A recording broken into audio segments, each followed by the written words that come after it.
Hello everyone, Sig M400, man. This is a beautiful freaking rifle, man, and it matches my jacket very nicely. Let's try a couple of rounds, and I will talk about this bad boy here.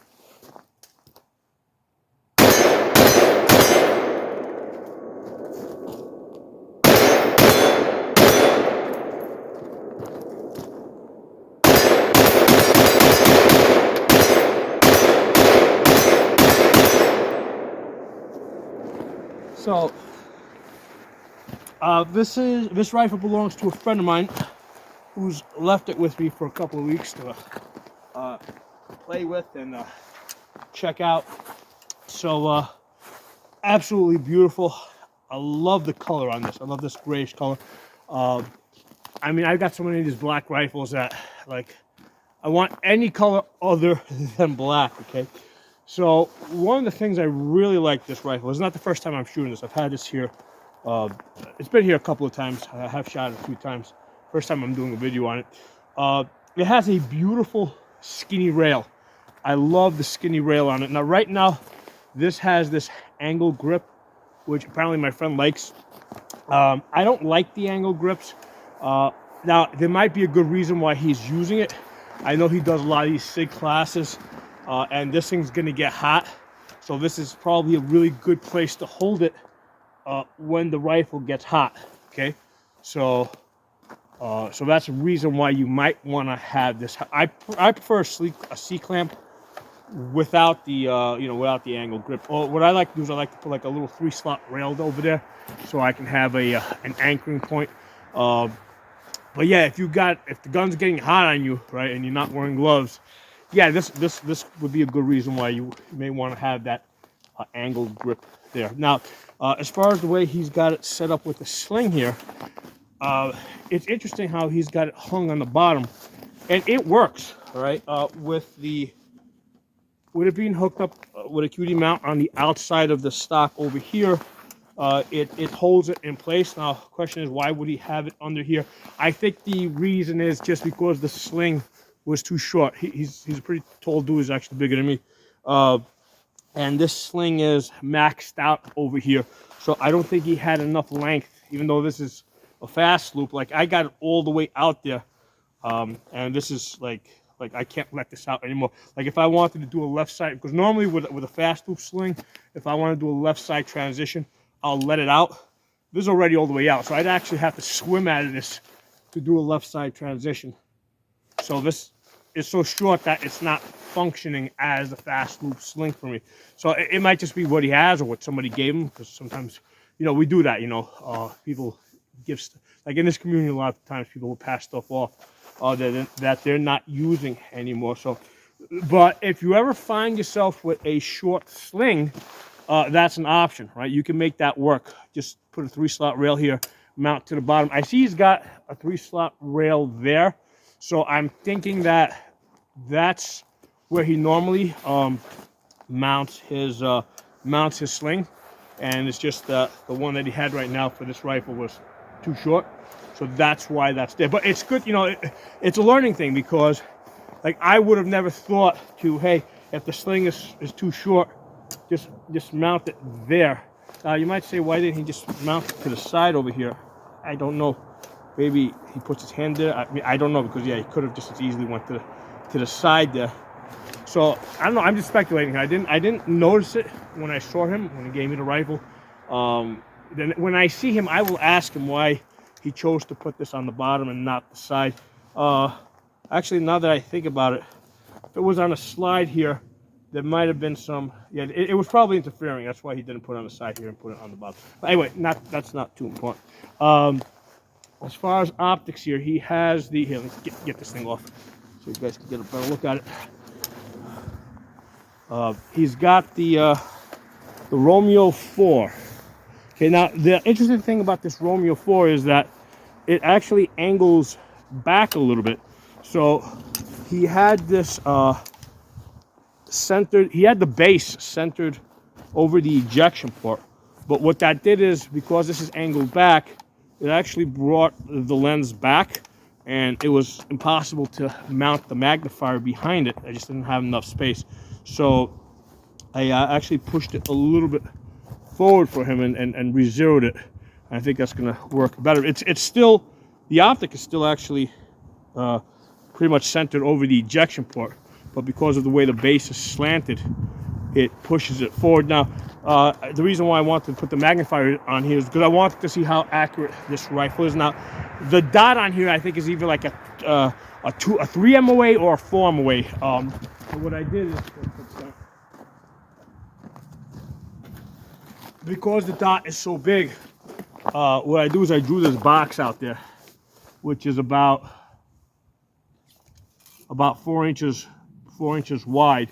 Because when I put like a typical dot out there with a dot that's big, it completely covers it up, and I wasn't able to center on it and get a good zero. So by making this like 4-inch box over here, I can kind of put the dot inside of this, and now I had a steady point. So first I shot it with Igman. So with the Igman, with 5-shot groups, I was getting about 3 inches. Yeah, I mean, Igman isn't great ammo. Then I went to the Wolf Gold, which I have been able to hit 1 inch with that at 100 yards using a number of palmettos. So I got with the Wolf Gold, I got 2 inches. It was down here. Now this is a bit low because if that's at 100 yards. So if you go out to 200 yards, it's basically going to drop low. So what you want is at 100 yards, you want to be impacting about, 2 to 3 inches high. So I went up 4 clicks. That's these 3 hits over here. Those came in at about 1.5 inches. All right, so I got 1.5 inches group at 100 yards. And then what I actually did is I brought down 1 click because I thought that might be a little too high for his liking. So I should be able to get my second zero at 200 yards with this. I'll do that another day.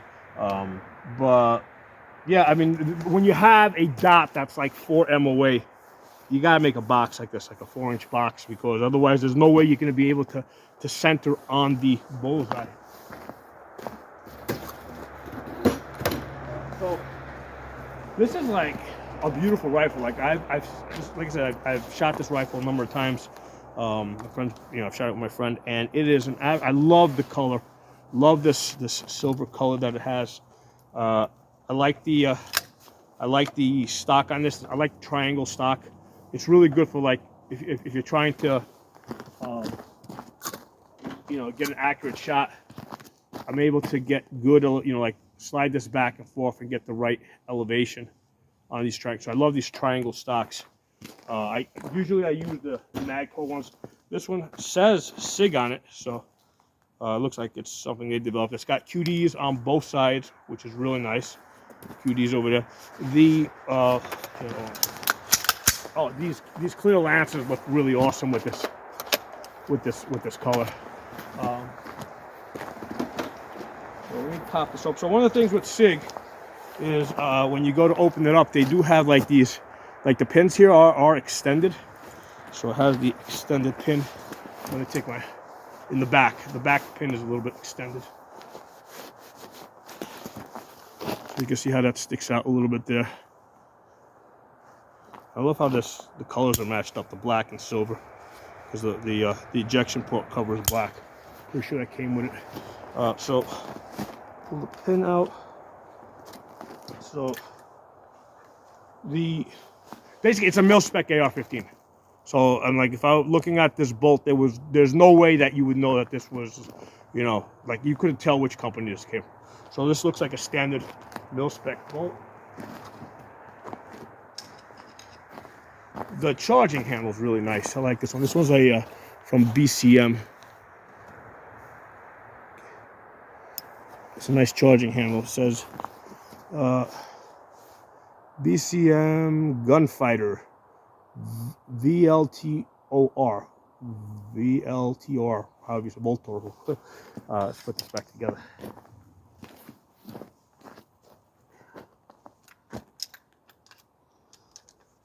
So $1,200. I mean, for a mil-spec AR-15. Other than the color is really cool. So it's like, I don't know, is this that much? Is it any better than my $500 palmettos?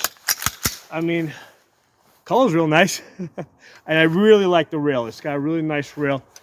It's like I've shot this gun when the angled grip wasn't on here, and I could basically take a C-clamp on it, or easily take a C-clamp on it. And it's got a really nice rail. So, I mean, yeah. I mean, anytime you buy something where like I have a Palmetto AR-9, which is like has like this tannish camouflage thing, and that was like $1,200. So, anytime they charge you for the paint job basically. But it's a real nice gun. I mean, I really like this gun. It's fun to shoot. It's got the recoil is nice and smooth, nice impulse. I mean, I checked the gas system. It's a carbine length, but very, very smooth. Beautiful gun, fun to shoot. So the Romeo, like it's got this Romeo 4, like I said, it angles back. If you look at the height, because that's the house on the magnifier is mine, you'll see that it is a little bit higher. So that now there is a riser on my magnifier. I think if I took it out, it might be too low, because if I look at the bottom over here, they look like they're lined up. So that's one of the interesting points. Is like when you buy an optic, okay, you want to have that magnifier. So I tell people, make sure, like, don't just buy the optic, buy the magnifier. Now most of my optics, my red dots are Holosuns, so I have like maybe 3 magnifiers that can jump around. But that's definitely something that you consider. The magnifier really like gives you the ability to hit out to 500 yards. I mean, it turns your AR from a gun where like normally you just doing suppression fire at 500 yards, where now you can actually put like decent hits, hit a man-sized target at 500 yards. So the magnifier really makes a difference, and that's part of the optic setup. That's something that I consider.